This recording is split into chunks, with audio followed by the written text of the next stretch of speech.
The most terrifying mysteries aren't always the ones with the clearest answers. Sometimes the questions themselves become the horror. Sometimes the silence speaks louder than any confession. Tonight, we're examining 7 cases that defy explanation, 7 stories where the truth remains buried, and 7 chilling reminders that not all mysteries are meant to be solved. These aren't just unsolved cases. These are the ones that crawl under your skin and refuse to leave. Our first case takes us to a small suburban neighborhood where a woman vanished without a trace, leaving behind only questions and a husband whose story never quite added up. It was a Tuesday morning when neighbors noticed something wasn't right. The curtains that were always open remained closed. The dog that barked at every passerby sat silent in the yard. And the woman who walked the same route every single day was nowhere to be found. Her name was Catherine Wells, a 38-year-old mother of 2 who lived what appeared to be an ordinary life in an ordinary town. But ordinary lives don't end with bodies never found and husbands who can't keep their story straight. When police arrived at the Wells residence, they were greeted by David Wells, Catherine's husband of 15 years. He seemed calm, almost too calm, as he explained that his wife had left for work that morning and simply never came home. He said he'd tried calling her cell phone repeatedly, but it went straight to voicemail. He claimed he'd driven her usual route to work, checked with her office, even called hospitals. Nothing. She had vanished into thin air. But as investigators began digging, the cracks in David's story started to show. Catherine's car was still in the garage. Her purse, wallet, and phone were all inside the house. Her work badge sat on the kitchen counter. If she'd left for work, she'd done so without any of the things she'd need to actually get there. Detectives interviewed David multiple times over the following weeks. Each time, small details changed. First, he said Catherine left at 7 in the morning. Then he said it was closer to 8. He claimed they'd had a normal breakfast together, then later admitted they'd argued the night before. He insisted their marriage was solid, but neighbors reported hearing shouting from the Wells home on multiple occasions. Friends of Catherine revealed she'd confided in them about feeling trapped, about wanting to leave, but being afraid of how David would react. She'd mentioned his temper, his control over their finances, the way he monitored her phone and questioned her every move. This wasn't a happy marriage. It was a pressure cooker ready to explode. The investigation intensified. Cadaver dogs were brought to the property and alerted to the basement, but no body was found. Luminol tests revealed traces of blood in the garage that had been recently cleaned. David's explanation? He'd cut himself working on the car. But the blood pattern suggested something far more violent than a minor injury. It looked like someone had tried to scrub away evidence of a struggle. Forensic experts noted the amount of bleach used in the garage was excessive, almost obsessive. Someone had been very determined to erase what happened there. David hired a lawyer and stopped cooperating with police. He gave one final television interview, tears streaming down his face, begging for Catherine's safe return. But body language experts who analyzed the footage noted his lack of genuine emotion, the way his tears seemed forced, the way he spoke about Catherine in the past tense before anyone had declared her dead. It was a performance and not a convincing one. Yet without a body, without concrete evidence, prosecutors couldn't move forward. Catherine Wells remains missing to this day. David Wells remains a free man. And somewhere, a truth remains buried that may never see the light. Our second mystery takes us across the country to a college campus where a young woman's night out ended in a disappearance that baffled investigators and devastated a community. Her name was Melissa Grant, a 21-year-old junior studying psychology. She was bright, ambitious, loved by friends and professors alike. On the night of October 12th, she attended a party at an off-campus house with several classmates. Witnesses reported seeing her laughing, dancing, enjoying herself. Around midnight, she told friends she was tired and heading back to her dorm. She was last seen walking alone down a well-lit street just 3 blocks from campus. She never made it home. When Melissa didn't show up for her morning class, her roommate assumed she'd overslept. But as hours passed with no word, concern grew into panic. Calls went unanswered. Texts went unread. By evening, campus police were notified and a search began. Her phone pinged one final time near the edge of campus around 12:30 a.m., then went dark. Surveillance cameras captured her walking purposefully, not appearing distressed or followed. Then at the edge of camera range, she simply vanished. One moment she was there, the next gone. The investigation revealed troubling details. Melissa had been receiving strange messages from an unknown number in the weeks before her disappearance. The messages started friendly, complimentary even, but gradually became more obsessive. Someone was watching her, noting her schedule, commenting on what she wore, where she went, who she spoke to. Melissa had reported the messages to campus security, but they dismissed it as a prank. Now, those messages took on a sinister significance. Police traced the number to a burner phone purchased with cash. Dead end. Investigators interviewed everyone at the party. Most remembered seeing Melissa, but no one recalled anything unusual. Except one witness who mentioned a man at the party who seemed fixated on Melissa, watching her throughout the night. The witness couldn't provide a name, only a vague description. Campus police compiled a list of every student, staff member, and visitor on campus that night.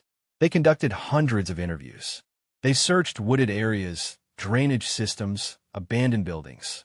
Nothing. Melissa Grant had vanished as completely as if she'd never existed. Then came the discovery that changed everything. 3 months after Melissa disappeared, a hiker found a backpack in a state park 30 miles from campus. Inside was Melissa's student ID, her keys, and her phone. The phone was dead, but forensic experts were able to recover data. The last photo taken was a selfie of Melissa smiling, time-stamped 12:28 a.m., just before her phone went dark. But the metadata revealed something chilling. The photo's location data placed it not on the street where she was last seen, but inside a vehicle. Someone had convinced her to get into a car, or forced her.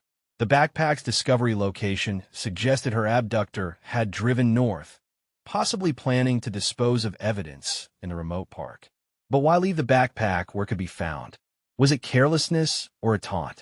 Investigators theorized the perpetrator might be someone familiar with the area, someone who knew the park's isolated trails. They cross-referenced the list of people on campus that night with individuals who had connections to the park. One name emerged. A campus maintenance worker who'd been at the party, who'd been seen talking to Melissa earlier in the evening, and who'd grown up in a town near the state park. When police approached him, he lawyered up immediately.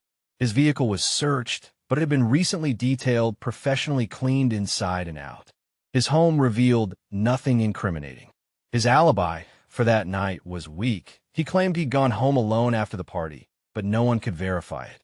Yet without physical evidence, without a body, prosecutors couldn't charge him. The case went cold. Melissa's parents still hold vigils every year on the anniversary of her disappearance. The maintenance worker still works on campus, walking the same paths Melissa once walked. And somewhere, a young woman's fate remains a mystery that haunts everyone who knew her. Our third case involves a family that vanished from their home in the middle of the night, leaving behind a scene that suggested something terrible had occurred. The Morrison family, Robert, age 45, his wife Jennifer, age 42, and their 2 children, Emma, age 14, and Lucas, age 10, lived in a quiet residential neighborhood. Neighbors described them as friendly, normal, the kind of family you'd never suspect of harboring secrets. But on the morning of March 3rd, when Robert didn't show up for work and the children didn't arrive at school, welfare checks revealed an empty house and signs of a violent struggle. The front door was unlocked, hanging slightly ajar. Inside, furniture was overturned in the living room. A lamp lay shattered on the floor. Bloodstains marked the carpet, the wall, the door frame. But there were no bodies. The family's vehicles were still in the driveway. Jennifer's purse sat on the kitchen counter. Robert's wallet was in the bedroom. Their phones were found in various rooms throughout the house, all powered off. It was as if they'd been plucked from their home and carried away into the night. Detectives processed the scene meticulously. The blood was tested and matched to Robert Morrison. The quantity suggested a significant injury, but not necessarily fatal. There were signs of multiple people moving through the house, footprints in the blood that didn't match any family member's shoe size. The back door had been forced open, the lock broken. Whoever had entered the Morrison home had done so with violence and purpose. But why? What could motivate someone to abduct an entire family? Investigators dug into the Morrisons' background. Robert worked as an accountant for a mid-sized firm. Jennifer was a part-time nurse at a local clinic. They had no known enemies, no financial troubles, no involvement in anything that would paint a target on their backs. But as detectives interviewed Robert's co-workers, a troubling detail emerged. Robert had recently discovered discrepancies in the firm's accounts, evidence of embezzlement. He'd reported it to his supervisor and was scheduled to meet with federal investigators the week after his family disappeared. Suddenly, the case took on a new dimension. The firm's owner was questioned extensively. He claimed ignorance of any embezzlement and expressed shock at Robert's disappearance. But financial records told a different story. Millions had been siphoned from client accounts over several years, funneled through shell companies and offshore accounts. Robert had stumbled onto a massive fraud scheme, and now he and his entire family were gone. Investigators theorized Robert had been silenced, his family taken to ensure his cooperation, or eliminated to tie up loose ends. But without bodies, without witnesses, they couldn't prove it. The firm's owner hired expensive lawyers and denied everything. Forensic accountants worked for months to untangle the financial web, but the complexity of the scheme made prosecution difficult. Meanwhile, searches for the Morrison family continued. Wooded areas were combed. Rivers were dragged. Abandoned properties were investigated. Nothing. It was as if the family had been erased from existence. Then, 2 years after their disappearance, a hiker in a remote mountain area found a child's shoe. It matched the description of the sneakers Lucas Morrison had been wearing the night he vanished. A massive search of the area was launched, but no other evidence was found. The shoe sat in an evidence locker, a heartbreaking reminder of a little boy whose fate remained unknown. The case remains open. The firm's owner was eventually convicted of fraud and sentenced to prison, but he never admitted involvement in the Morrison family's disappearance. Investigators believe he hired someone to eliminate the threat Robert posed, but they've never identified a suspect. The Morrison home sits empty now, a for sale sign weathered by years of sun and rain. Neighbors avoid walking past it after dark.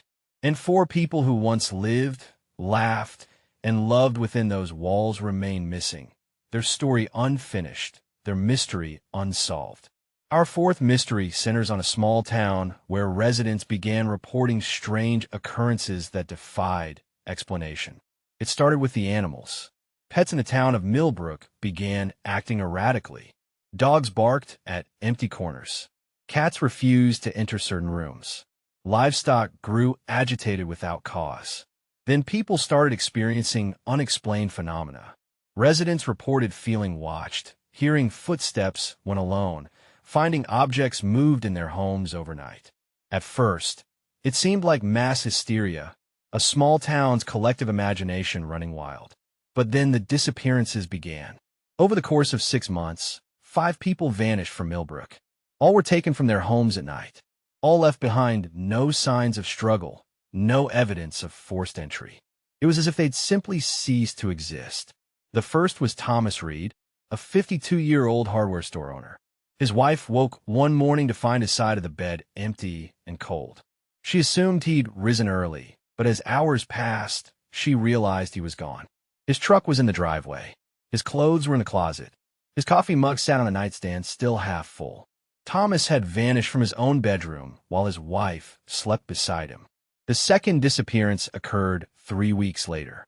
Margaret Holloway, a 67-year-old retired teacher, lived alone in a cottage on the edge of town. When she didn't show up for her weekly bridge game, friends went to check on her. The cottage was locked from the inside. Windows were secured. But Margaret was nowhere to be found. Her breakfast dishes sat in the sink. Her reading glasses rested on an open book. Everything suggested she'd simply stepped away for a moment, except she never came back. The 3rd, 4th, and 5th disappearances followed the same pattern. People vanished from locked homes, leaving behind lives frozen in mid-moment. Police were baffled.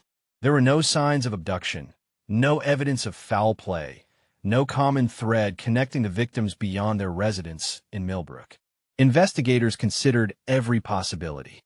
Serial killer, cult activity, government conspiracy. Nothing fit the evidence, or rather the lack of it. The town descended into paranoia. Residents installed security systems, formed neighborhood watch groups, refused to sleep alone. Some moved away, unwilling to risk becoming the next victim.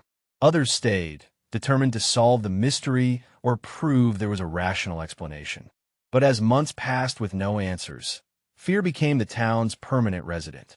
Cameras were installed throughout Millbrook, monitoring every street, every alley. Yet the cameras captured nothing unusual on the nights people disappeared. No suspicios vehículos. No lurking figures. Just empty streets and the darkness. Then came the night that changed everything. A resident named David Park had set up his own surveillance system, cameras covering every angle of his property. He was terrified of vanishing like the others and determined to document anything unusual. On the night of November 8th, his cameras recorded something that investigators still can't explain. At 3:17 a.m., every camera went dark simultaneously. Not powered off, not covered, just dark as if the world itself had blinked. When the cameras came back online 14 minutes later, David Park was gone. His bed was empty. His house was undisturbed. And the footage from those 14 minutes was completely blank, no static, no corruption, just void. Experts analyzed the footage and found no evidence of tampering. The cameras had simply stopped recording, all of them, at the exact same moment. It defied technical explanation. Some theorized electromagnetic interference, but tests showed no unusual readings. Others suggested a sophisticated jammer, but no such device was ever found. The mystery deepened, and Millbrook's terror intensified. No more disappearances occurred after David Park, but the damage was done. The town never recovered. Many homes sit abandoned now, their owners too frightened to return. Those who remain live in a state of perpetual unease, wondering if the phenomenon will return, if they'll be next. And 5 people remain missing, their fates unknown, their disappearances unexplained. Millbrook stands as a testament to the limits of human understanding, a place where the impossible became real and answers remain forever out of reach. Our 5th case takes us to a remote cabin where a group of friends went for a weekend getaway and experienced something that left them traumatized and one of their group missing. 6 college friends rented a cabin in the mountains for a weekend of hiking and relaxation. They arrived Friday evening, unpacked, and settled in for what should have been an ordinary trip. But on Saturday night, something happened that none of them can fully explain or agree upon. The only certainty is that when Sunday morning arrived, there were only 5 of them left. According to the survivors, they'd spent Saturday exploring trails and enjoying the mountain scenery. As night fell, they gathered around a fire pit outside the cabin, drinking and talking. Around midnight, they heard sounds in the woods. Footsteps, branches breaking. At first, they assumed it was an animal, but the sound seemed deliberate, purposeful, as if someone or something was circling the cabin. They grew uneasy and retreated inside, locking the doors and windows. That's when things became confused. Each survivor tells a slightly different version of what happened next. Some remember hearing knocking on the cabin door, rhythmic and insistent. Others recall seeing shadows moving past the windows, too tall and oddly proportioned to be human. One claims they heard their missing friend, Michael Chun, scream from somewhere outside, but others insist he was inside with them the entire time. The accounts diverge and contradict, making it impossible to establish a clear timeline. What they all agree on is this. At some point during the night, Michael was no longer in the cabin. They searched every room, called his name, checked outside with flashlights. He was gone. His phone was on a coffee table. His jacket hung by the door. His shoes sat by the bed. If he'd gone outside, he'd done so barefoot and without any protection against the cold mountain night. It made no sense. When dawn broke, the 5 remaining friends drove to the nearest town and reported Michael missing. Search and rescue teams were deployed immediately. They combed the area around the cabin, searching the woods, checking the trails, investigating any place Michael might have gone. They found nothing. No footprints. No signs of struggle. No trace that he'd ever been there. It was as if he'd been erased. The survivors were questioned extensively. Their stories remained inconsistent, not in a way that suggested lying, but in a way that indicated genuine confusion and trauma. Psychologists who evaluated them noted signs of severe distress, fragmented memories, symptoms consistent with witnessing something their minds couldn't process. But what had they witnessed? None of them could articulate it clearly. They spoke of feelings rather than facts, of terror rather than specific threats. Investigators returned to the cabin and processed it thoroughly. They found no evidence of forced entry, no signs of violence, nothing to suggest a crime had occurred. Michael's belongings were photographed and cataloged, but they offered no clues. The cabin's owner reported no previous incidents, no strange occurrences, no reason to believe the property was dangerous. Yet a young man had vanished from it without a trace. Theories emerged. Some suggested Michael had wandered outside in an intoxicated state and succumbed to the elements, though no body was ever found. Others proposed he'd run away, though his wallet and identification remained at the cabin. Darker theories involved foul play by his friends, but investigators found no evidence supporting that scenario and no motive. The 5 survivors remained consistent in their insistence that something external had occurred, something they couldn't explain but knew was real. Michael Chin's family hired private investigators who conducted their own search. They interviewed locals who spoke of strange occurrences in those mountains, of hikers who'd reported feeling watched, of sounds that didn't match any known animal. Some whispered about old legends, about things that lived in the deep woods, about people who ventured too far and never returned. But legends don't help find missing persons, and Michael remained lost. Years have passed.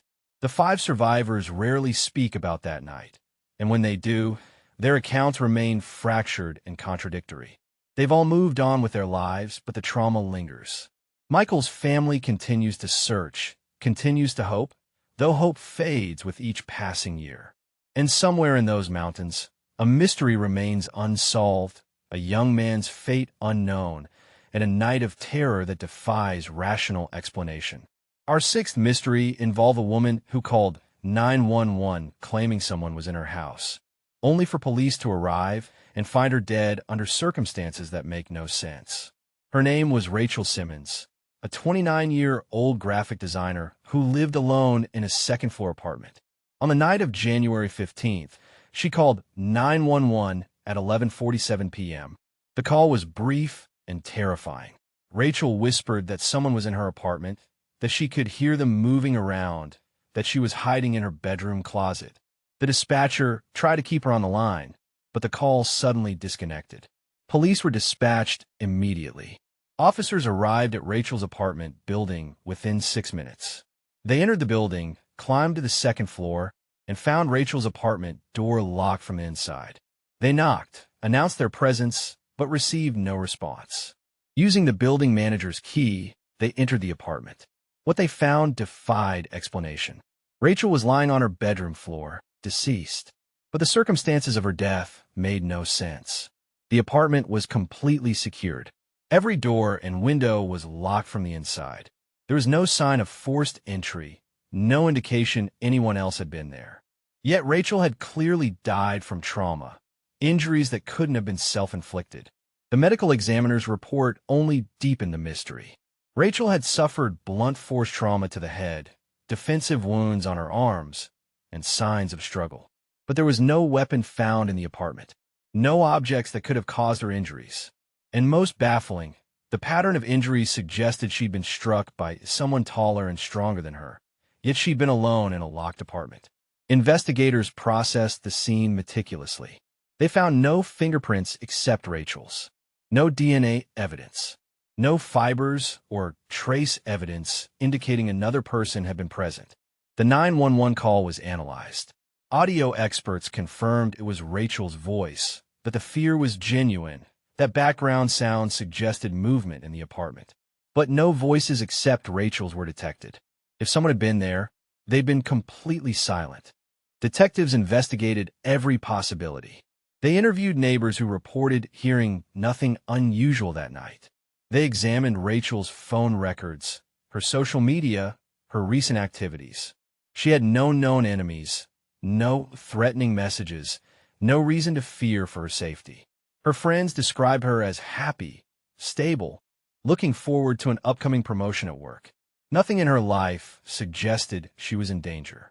The apartment building's security footage was reviewed. It showed Rachel entering her apartment at 6:30 p.m. and never leaving. No one else entered or exited her apartment that night. The building had only one entrance, covered by cameras, and no suspicious individuals were recorded. Yet somehow, Rachel had been attacked and killed in a locked apartment with no evidence of an intruder. Theories were proposed and discarded. Carbon monoxide, poisoning causing hallucinations?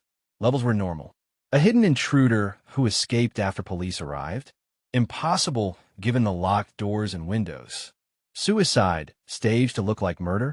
The injuries made that scenario implausible.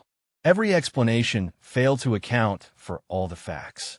Rachel Simmons had died in a locked room, apparently attacked by someone who left no trace and couldn't have been there. The case remains open, classified as a homicide despite the impossibility of the circumstances. Rachel's family has offered a substantial reward for information, but no credible tips have emerged. Paranormal investigators have suggested supernatural explanations, but police deal in evidence, not speculation. And so the mystery persists, a death that shouldn't have happened, in a way that couldn't have happened, leaving investigators with a case file full of contradictions and no path forward.